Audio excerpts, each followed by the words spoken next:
കുട്ടനാട്ടിൻ്റെ ഇതിഹാസകാരൻ എന്ന് വിശേഷിപ്പിക്കപ്പെടുന്ന തകഴി ശിവശങ്കരപിള്ള സാമൂഹിക യഥാതഥ പ്രസ്ഥാനത്തിൻ്റെ സോഷ്യൽ റിയലിസത്തിൻ്റെ അമരക്കാരനായിരുന്നു. 1912 ഏപ്രിൽ 17 ആലപ്പുഴ ജില്ലയിലെ തകഴിയിലാണ് ജനനം. അമ്പലപ്പുഴ ഹൈസ്കൂളിലും തിരുവനന്തപുരം ലോ കോളേജിലുമായി വിദ്യാഭ്യാസം പൂർത്തിയാക്കി കുറച്ചുകാലം അഭിഭാഷകനായി ജോലി ചെയ്തു. കേസരി എ ബാലകൃഷ്ണപിള്ളയായിരുന്നു തകഴിയുടെ സാഹിത്യ ജീവിതത്തിലെ പ്രധാന മാർഗദർശി. സാഹിത്യ സംഭാവനകൾ നോക്കിക്കഴിഞ്ഞാൽ അടിച്ചമർത്തപ്പെട്ടവരുടെയും സാധാരണക്കാരുടെയും ജീവിതം പച്ചയായി ആവിഷ്കരിച്ച തകഴി 30-ലധികം നോവലുകളും 600-ലധികം ചെറുകഥകളും രചിച്ചിട്ടുണ്ട്. കടപ്പുറത്തെ മത്സ്യത്തൊഴിലാളികളുടെ ജീവിതം പ്രമേയമായ ചെമ്മീൻ എന്ന നോവൽ 19ഓളം ഭാഷകളിലേക്ക് വിവർത്തനം ചെയ്യപ്പെട്ടു. 250 വർഷത്തെ കുട്ടനാടൻ ചരിത്രം പറയുന്ന ബൃഹത് നോവലാണ് തകഴിയുടെ മാസ്റ്റർ പീസായ കയർ. കീഴാള ജനതയുടെ പോരാട്ടങ്ങളെ മുൻനിർത്തി രചിച്ചതാണ് തോട്ടിയുടെ മകനും രണ്ടിടങ്ങഴിയും. ഉദ്യോഗസ്ഥ ഭരണക്രമത്തിലെ അഴിമതിയും രാഷ്ട്രീയവും വിഷയവുമായ നോവലാണ് ഏണിപ്പടികൾ. 1984 കയർ എന്ന കൃതിയിലൂടെ മലയാളത്തിന് 3ാമത്തെ ജ്ഞാനപീഠ പുരസ്കാരം നേടിക്കൊടുത്തു. 1985 പത്മഭൂഷൺ, 1994 എഴുത്തച്ഛൻ പുരസ്കാരം, ചെമ്മീൻ, ഏണിപ്പടികൾ എന്നീ കൃതികൾക്ക് കേരള സാഹിത്യ അക്കാദമി അവാർഡുകൾ. തകഴിയുടെ കഥകൾ ലോകപ്രശസ്തമായതിനാൽ അദ്ദേഹത്തെ കേരള മോപ്പസാങ് എന്നും വിളിക്കാറുണ്ട്. തകഴിയുടെ 1947 പുറത്തിറങ്ങിയ നോവലാണ് തോട്ടിയുടെ മകൻ. മലയാള സാഹിത്യത്തിലെ സാമൂഹിക സോഷ്യൽ റിയലിസത്തിന്റെ നാഴികക്കല്ലായി കരുതപ്പെടുന്നു ഈ നോവൽ. ആലപ്പുഴ തോട്ടികളുടെ ദുരന്തപൂർണമായ ജീവിതത്തെയും അവരുടെ അതിജീവന പോരാട്ടത്തെയും കുറിച്ചുള്ള ഈ നോവൽ 3 തലമുറകളുടെ ചരിത്രത്തിലൂടെയാണ് വികസിക്കുന്നത്. ആലപ്പുഴ നഗരത്തിലെ തോട്ടിപ്പണിക്കാരുടെ നരകതുല്യമായ ജീവിതമാണ് നോവലിന്റെ പശ്ചാത്തലം. സമൂഹത്തിന്റെ ഏറ്റവും താഴ്ന്ന തട്ടിലുള്ള എല്ലാവരും അറപ്പോടെ കണ്ടിരുന്ന ഒരു ജനവിഭാഗവും മനുഷ്യരാണെന്നും അവർക്കും വികാരങ്ങളും സ്വപ്നങ്ങളുണ്ടെന്നും നോവൽ ലോകത്തിന് കാട്ടിത്തന്നു. നോവൽ പ്രധാനമായും 3 തലമുറകളിലൂടെയാണ് സഞ്ചരിക്കുന്നത്. ഇശക്കുമുത്തു പാരമ്പര്യമായി തോട്ടിപ്പണി ചെയ്യുന്ന 1ാം തലമുറ. തൻ്റെ മകനും ഒരു നല്ല തോട്ടിയായി തീരണമെന്ന് ഇയാൾ ആഗ്രഹിക്കുന്നു. ചുടലമുത്തു നോവലിലെ കേന്ദ്ര കഥാപാത്രം. തൻ്റെ മകൻ ഒരിക്കലും ഒരു തോട്ടിയായി മാറരുതെന്ന തീവ്രമായ ആഗ്രഹമുള്ളയാളാണ് ഇയാൾ. അയാൾ അതിനായി കഠിനാധ്വാനം ചെയ്യുകയും ശ്മശാന പാലകനായി മാറുകയും ചെയ്യുന്നു. മോഹനൻ ചുടലമുത്തുവിൻ്റെ മകൻ. വിധി വൈപരീത്യത്താൽ ഒടുവിൽ മോഹനനും തോട്ടിപ്പണിയിലെത്തുന്നു.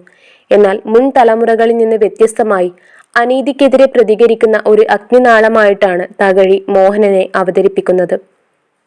അധ്വാനിക്കുന്ന വർഗത്തിന്റെ അവകാശങ്ങളെക്കുറിച്ച് ബോധവാന്മാരാക്കിയ ഈ കൃതി ഒരു സോഷ്യോ പൊളിറ്റിക്കൽ രേഖയായി വിലയിരുത്തപ്പെടുന്നു. 1947 പ്രസിദ്ധീകരിച്ച സമയത്ത് സമൂഹത്തിലെ അയിത്തജാതിക്കാരെ ഇത്രത്തോളം സത്യസന്ധമായും വൈകാരികമായും ചിത്രീകരിച്ചത് വലിയ വിവാദങ്ങൾക്ക് വഴിതെളിച്ചിരുന്നു. നഗരത്തിൽ കോളറ പടർന്നു പിടിക്കുന്നതും അത് മനുഷ്യജീവിതങ്ങളെ തകർക്കുന്നതും നോവലിൽ കൃത്യമായി പ്രതിപാദിക്കുന്നുണ്ട്. മറ്റ് കഥാപാത്രങ്ങൾ. ചുടലമുത്തു ജീവിതത്തിലെ അശരണതയ്ക്കിടയിലും മകന്റെ ഭാവി സ്വപ്നം കാണുന്ന പിതാവാണ് അദ്ദേഹം. വള്ളി ചുടലമുത്തുവിന്റെ ഭാര്യ. മോഹനൻ സമരവീര്യമുള്ള 3ാം തലമുറയുടെ പ്രതിനിധി. തകഴിയുടെ തനതായ ലാളിത്യവും നേരിട്ടുള്ള വിവരണ ശൈലിയും നോവലിനെ ജനപ്രിയമാക്കി. സ്കാവഞ്ചേഴ്സ് സൺ എന്ന പേരിൽ R.E. ആഷർ ഈ കൃതി ഇംഗ്ലീഷിലേക്ക് വിവർത്തനം ചെയ്തിട്ടുണ്ട്. ദളിത് ജീവിതങ്ങളുടെ നോവും പോരാട്ടവും പച്ചയായി അവതരിപ്പിച്ചതിലൂടെ മലയാള സാഹിത്യത്തിൽ ഒരു പുതിയ ദിശാബോധം ഈ നോവൽ നൽകുകയുണ്ടായി. വിധിക്ക് കീഴടങ്ങി ജീവിക്കുന്ന പഴയ തലമുറയുടെ പ്രതിനിധിയാണ് ഇശക്കുമുത്തു. തോട്ടിയുടെ മകൻ തോട്ടിയായി തന്നെ തുടരണമെന്ന് വിശ്വസിക്കുന്ന യാഥാസ്ഥിതികനാണ് അദ്ദേഹം. ചുടലമുത്തു ആകട്ടെ വ്യക്തിത്വമുള്ളവനായി വളരാൻ ആഗ്രഹിച്ച 2ാം തലമുറയാണ്. നഗരസഭയിലെ ശ്മശാന സൂക്ഷിപ്പുകാരനായി ജോലി നേടി അന്തസ്സുള്ള ജീവിതത്തിന് ശ്രമിച്ചു. പണം സ്വരൂപിച്ച് മകനെ നല്ല നിലയിലെത്തിക്കാൻ അയാൾ ആഗ്രഹിച്ചു.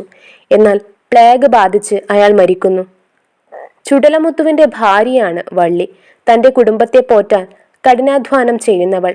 മകന്റെ ഉയർച്ചയിൽ സന്തോഷിക്കുകയും ദുരന്തങ്ങളിൽ തകരുകയും ചെയ്യുന്ന സ്ത്രീരൂപം. നോവലിന്റെ അവസാനം ഒരു വിപ്ലവകാരിയായി മാറുന്ന കഥാപാത്രമാണ് മോഹനൻ. അച്ഛൻ ആഗ്രഹിച്ചതുപോലെ ഒരു ഉദ്യോഗസ്ഥനാകാൻ സാധിക്കാതെ വന്നപ്പോൾ തന്റെ വർഗത്തിന്റെ അവകാശങ്ങൾക്ക് വേണ്ടി പോരാടാൻ അവൻ തീരുമാനിക്കുന്നു. ഈ നോവൽ തോട്ടികളുടെ ജീവിതത്തിലെ ദുരിതങ്ങൾ, അവർ അനുഭവിക്കുന്ന അയിത്തം, അവജ്ഞ എന്നിവ യാതൊരു മടുപ്പുമില്ലാതെ പച്ചയായി തന്നെ ചിത്രീകരിച്ചു. വ്യക്തിപരമായ രക്ഷപ്പെടലിനേക്കാൾ ഉപരി സംഘടിത ശക്തിയിലൂടെ മാത്രമേ മോചനം സാധ്യമാകൂ എന്ന രാഷ്ട്രീയ സന്ദേശം കൂടി നോവൽ മുന്നോട്ട് വയ്ക്കുന്നുണ്ട്. നഗരത്തിൽ പടരുന്ന കോളറ തോട്ടികളുടെ ജീവിതത്തിലെ തകിടം മറിക്കുന്ന ഘടകമായി മാറുന്നതെങ്ങനെ എന്നും നോവലിൽ കാണാവുന്നതാണ്. ചുടലമുത്തുവിന്റെ ഭാര്യയായ വള്ളി ഈ നോവലിലെ കരുത്തുറ്റ കഥാപാത്രം തന്നെയാണ്. കുടുംബം പോറ്റാൻ കഠിനാധ്വാനം ചെയ്യുന്നതോടൊപ്പം തന്നെ ദളിത് സ്ത്രീകൾ അനുഭവിക്കുന്ന ഇരട്ട ചൂഷണത്തിന്റെ, ജാതീയവും ലിംഗപരവുമായ ചൂഷണത്തിന്റെ പ്രതീകം കൂടിയാണ് അവർ.